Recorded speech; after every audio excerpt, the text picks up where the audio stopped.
فرزند زہرا یہ حالات برے ہیں۔ کاشانہ بصیرت ایک ایسا مکمل یوٹیوب چینل جس پر محروم بصارت کے لیے بالخصوص اور تمام افراد کے لیے بالعموم سینکڑوں کی تعداد میں اسلامی کتب دستیاب ہیں۔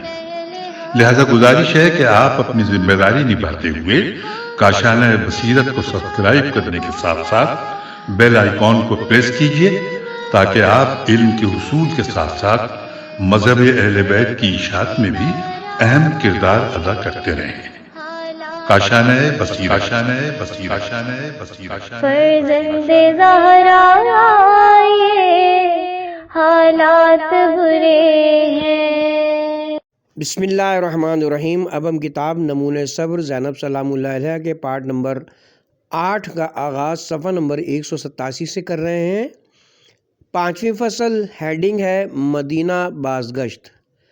قصر یزید میں زینب سلام اللہ علیہ کی رسوا کن تقریر نے اور مسجد شام میں امام زین العابدین علیہ السلام کے خطبے نے اہل بیت کے خلاف معاویہ کے 40 سالہ مسموم پروپیگنڈے کے اثر کو نقش برآب کر دیا اور بنی امیہ کے مظالم و انحرافات سے پردہ اٹھا دیا۔ ان کی سیاہکاریاں آشکار ہو گئیں۔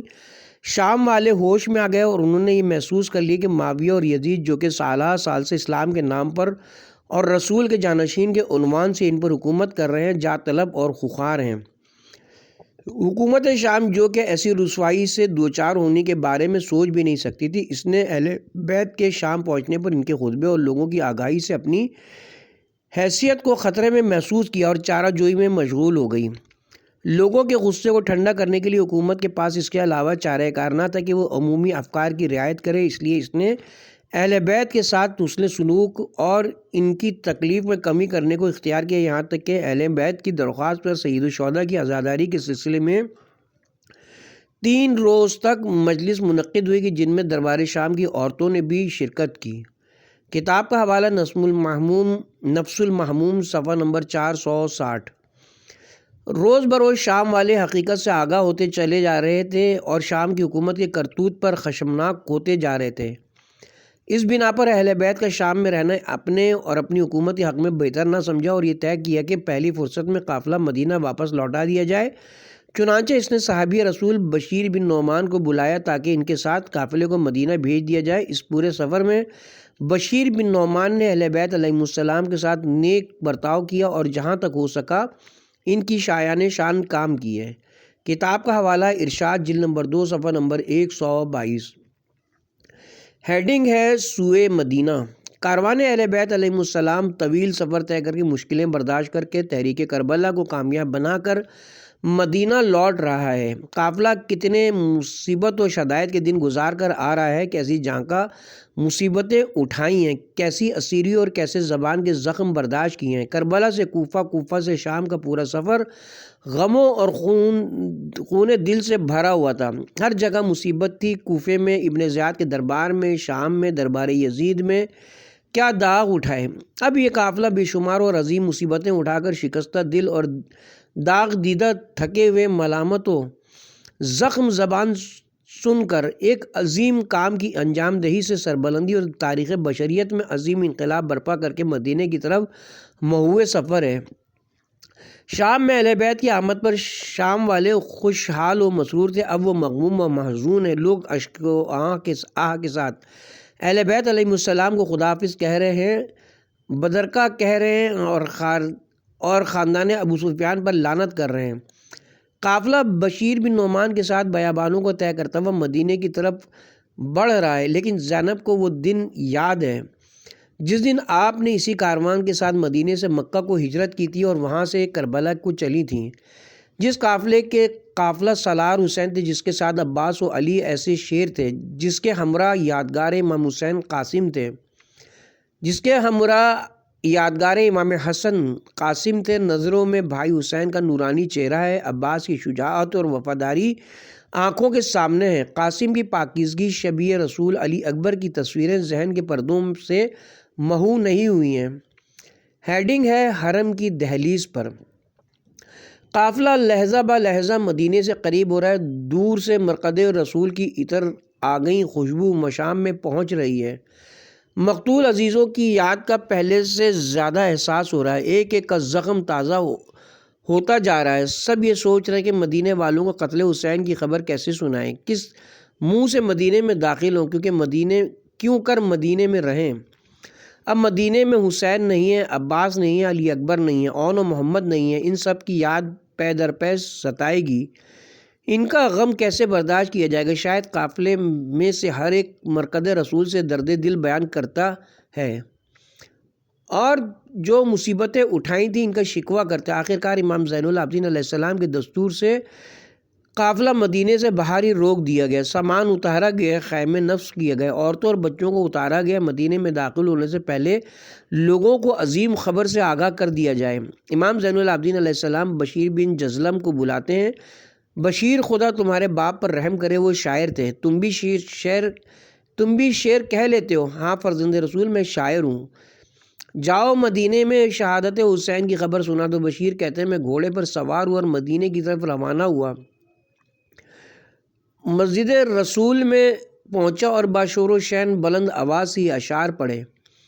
مدینہ والوں، مدینہ رہنے کی جگہ نہیں رہا کہ حسین قتل کر دیے گئے۔ دیکھو میری آنکھوں سے سیلے اشک رواں ہے۔ حسین کی لاش کربلا میں بے کفن پڑی ہے اور آپ کے سر اقدس کو نیزے پر بلند کر کے شہروں میں پھرایا جا رہا ہے۔ پھر میں نے صدا بلند کی، اے مدینہ والو، علی بن حسین اپنی پھوپھیوں اور بہنوں کے ساتھ مدینے کے قریب ہیں۔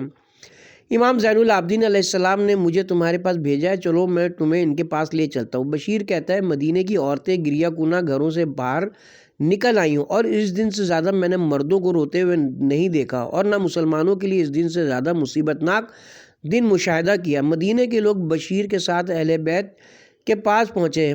امام زین العابدین علیہ السلام نے لوگوں کے سامنے خطبہ دیا اور ان چیزوں پر جو خدا نے ان کے لیے مقدر کی تھی اور جس بڑے امتحان میں انہوں نے کامیابی حاصل کی تھی اس پر خدا کا شکر ادا کیا اور لوگوں کے سامنے ان مصیبتوں کو بیان کیا جو کہ کربلا میں خاندان رسالت پر پڑی تھی اور واقعات سے انہیں باخبر کیا۔ نفس المحموم صفحہ نمبر 467 سے 470، لہو صفحہ نمبر 86 اور صفحہ نمبر 89۔ لوگ روتے ہوئے اہل بیت کے ساتھ مدینے میں داخل ہوئے۔ جب اہل بیت نے روضہ رسول کو دیکھا تو فریاد و محمد کی صدائیں بلند کی اور پیغمبر سے اپنا درد دل بیان کیا۔ اے اللہ کے رسول، تیرے حسین کو تشنہ لب شہید کر دیا گیا، تیرے اہل بیت کو قیدی بنایا گیا۔ مدینے والے بھی ان کے ہمراہ تھے۔ گریہ و شیون کی صدائیں بلند ہو گئیں، مدینہ نالہ و فغاں کی آوازوں میں ڈوب گیا۔ ایسا معلوم ہوتا تھا جیسے در و دیوار سے رونے کی صدائیں آ رہی ہیں۔ جبکہ زینب سلام اللہ علیہ مسجد رسول کے دروازے پر پہنچی تو دروازہ پکڑ کر اس طرح بیان کیے، اے اللہ کے رسول، میں آپ کے حسین کی قتل کی خبر لائی ہوں۔ اس کے بعد جناب زینب کی آنکھوں سے کبھی آنسو بند نہ ہوئے۔ جب بھی امام زین العابدین علیہ السلام کو دیکھتی آپ کا غم تازہ ہو جاتا تھا۔ کتاب کا حوالہ دم السجوم صفحہ نمبر 275۔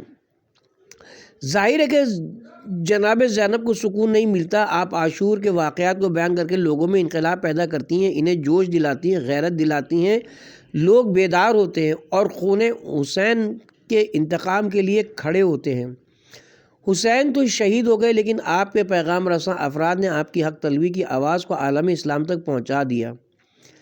ہیڈنگ ہے وفات۔ رہائی کے بعد حضرت زینب مدینے میں 1 سال سے زیادہ نہ رہ سکے اور امام حسین کے بعد جناب زینب کے لیے اتنا ہی عرصہ بہت جاگداز تھا۔ آپ عہد طفلی سے نوجوانی تک اور نوجوانی سے امام حسین علیہ السلام کی شہادت تک امام حسین علیہ السلام کے ہمراہ تھیں، ان سے بے پناہ محبت کرتی تھیں۔ اگر مقدرات الہی پر زینب کی تسلیم و رضا نہ ہوتی تو حسین کے بعد کربلا کی یادداشتوں میں ایک ہی یاد زینب سلام اللہ علیہ کی زندگی کے خاتمے کے لیے کافی تھی، لیکن جناب زینب خدا کا شائستہ بندہ ہے، چنانچہ مختلف میدانوں میں اس کی بندگی کو ثابت کیا اور اس کے فرمان پر لبیک کا اور اپنے بھائی حسین کی طرح تاریخ بشریت کے صفحے پر صبر کا بہترین نمونہ پیش کیا۔ سورہ معارج آیت نمبر 5، صبر کرو کہ صبر ہی بہتر ہے۔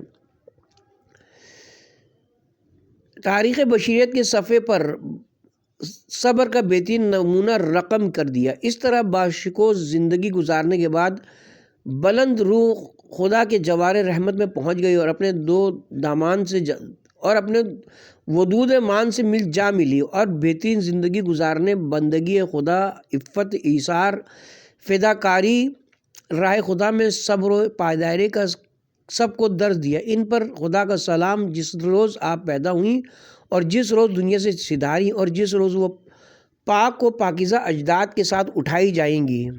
چھٹی و آخری فصل، ہیڈنگ ہے عظمت انسانیت، صفحہ نمبر 199۔ ہیڈنگ ہے عظمت انسانیت۔ مناسب معلوم ہوتا ہے کہ کتاب کے آخر میں حضرت زینب سلام اللہ علیہ کی بے شمار فضیلتوں کے گوشوں کو بھی اجمالی طور پر بیان کر دیا جائے اور آپ کی شخصیت کو انسانیت کے بلند اقدار کے آئینے میں دیکھیں اور اس مثالی خاتون سے الہام حاصل کر کے رشد و کمال کے راستے پر چل کھڑے ہوں۔ ہیڈنگ ہے عبادت و بندگی۔ معبود حقیقی اور خداوند عالم کی عبادت و بندگی بشر کی عظیم فطری ضرورت کو پورا کرنا ہے اور آدمی کا رشد و کمال بندگی ہی کا مرہون منت ہے۔ اسی بندگی کے ذریعے انسان کمال حاصل کرتا ہے اور فرشتوں پر سبقت لے جاتا ہے اور زمین پر خدا کا خلیفہ اور مسجود ملائکہ قرار پاتا ہے۔ بندگی یعنی پورے وجود کے ساتھ اپنے مولا و معبود کی بارگاہ میں حاضر ہونا، اس کے حکم کے علاوہ کسی بات پر کان نہ دھرنا، ہر کام اس کی رضا کی خاطر انجام دینا اور اس کی رضا کے علاوہ کچھ نہ سوچنا، یہ ہے اخلاص و بندگی کے معنی۔ انسان کی بندگی اس کی خدا کی معرفت و شناخت کے مطابق ہوتی ہے۔ جن لوگوں کو خدا کی زیادہ معرفت حاصل ہوتی ہے، جو عظمت خالق کو سمجھ جاتے ہیں، وہ خود کو زیادہ خدا کا نیازمند سمجھتے ہیں اور معبود کے سامنے سجدہ ریز ہو جاتے ہیں۔ رسول اور ہمارے ائمہ معرفت کی معراج پر فائز ہیں رسول اور ہمارے ائمہ معرفت کی معراج پر فائز ہیں اور عبادت و بندگی میں دوسروں سے بلند و بالا ہیں۔ جناب زینب اسی خاندان کی آنکھوں کی ٹھنڈک ہے، انہی کے مکتب کی تربیت یافتہ ہیں، عبودیت و بندگی کے درس کو اچھی طرح سمجھا ہے، چنانچہ ہم ان کی زندگی کے ہر گوشے میں عظمت بندگی دیکھتے ہیں اور زندگی کے دشوار ترین مراحل میں بھی ہم انہیں خدا سے لو لگاتے، نماز پڑھتے دیکھتے۔ زندگی کے نشے و فراز آپ کو بندگی و عبادت خدا سے غافل نہ کر سکے، بلکہ دشواریوں میں آپ کی بندگی کا جلوہ اور زیادہ نمایاں ہے۔ آپ شب بیداری اور اپنے معبود سے راز و نیاز کو بہت زیادہ دوست رکھتی ہیں۔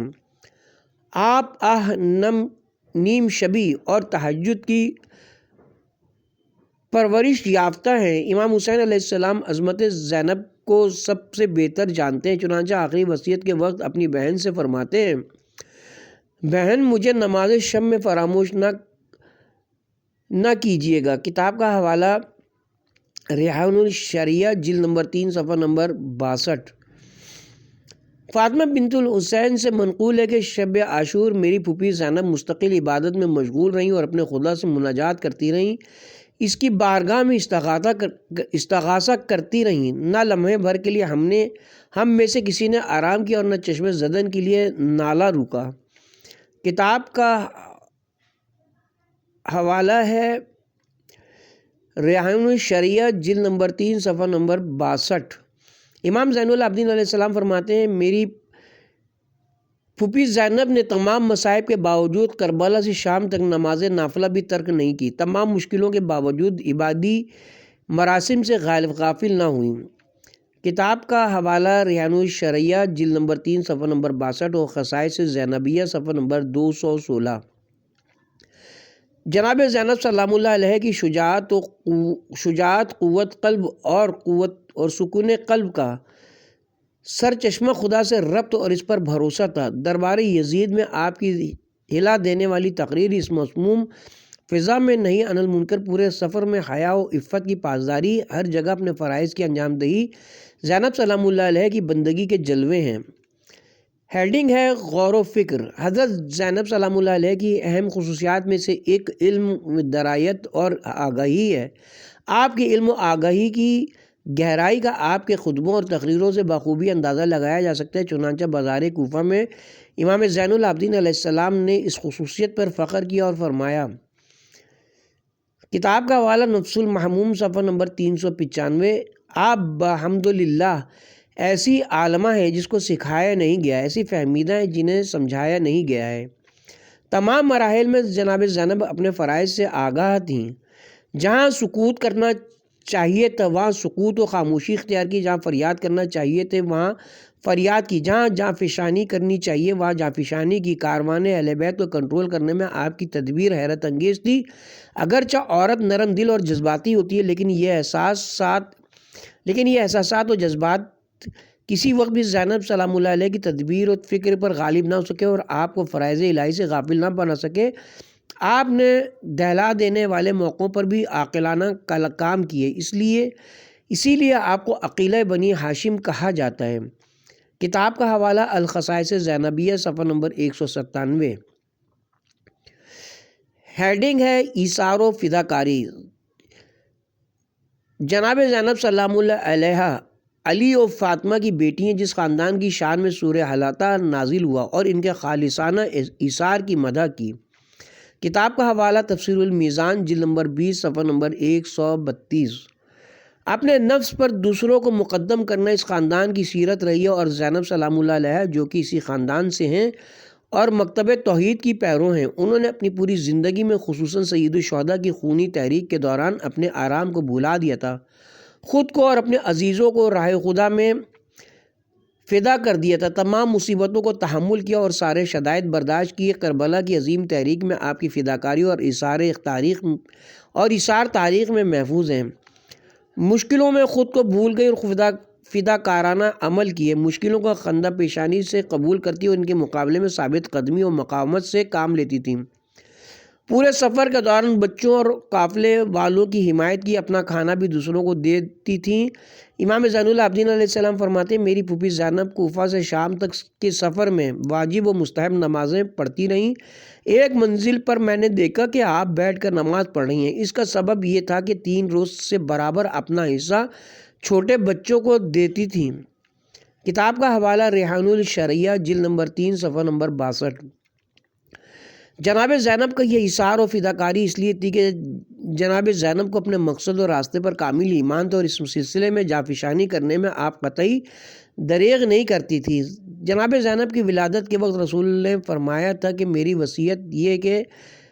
وصیت ہے کہ اس دختر کا احترام کریں کہ یہ خدیجہ کی مانند ہے۔ کتاب کا حوالہ ریحان الشرعیہ جلد نمبر 3 صفحہ نمبر 38۔ شاید اس مشابہت و مماثلت کی وجہ سے راہ خدا میں ایثار و فداکاری ہے، کیونکہ خدیجہ میں بھی یہ خصوصیات تھیں۔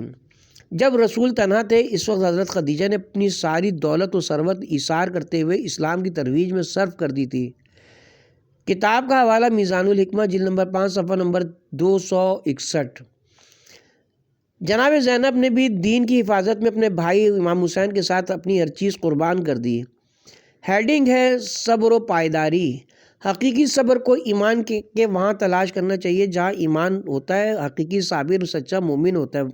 ایمان اور صبر کے درمیان اتنا محکم رشتہ ہے کہ روایات میں ان دونوں کو سر و بدن سے تشبیہ دی گئی ہے۔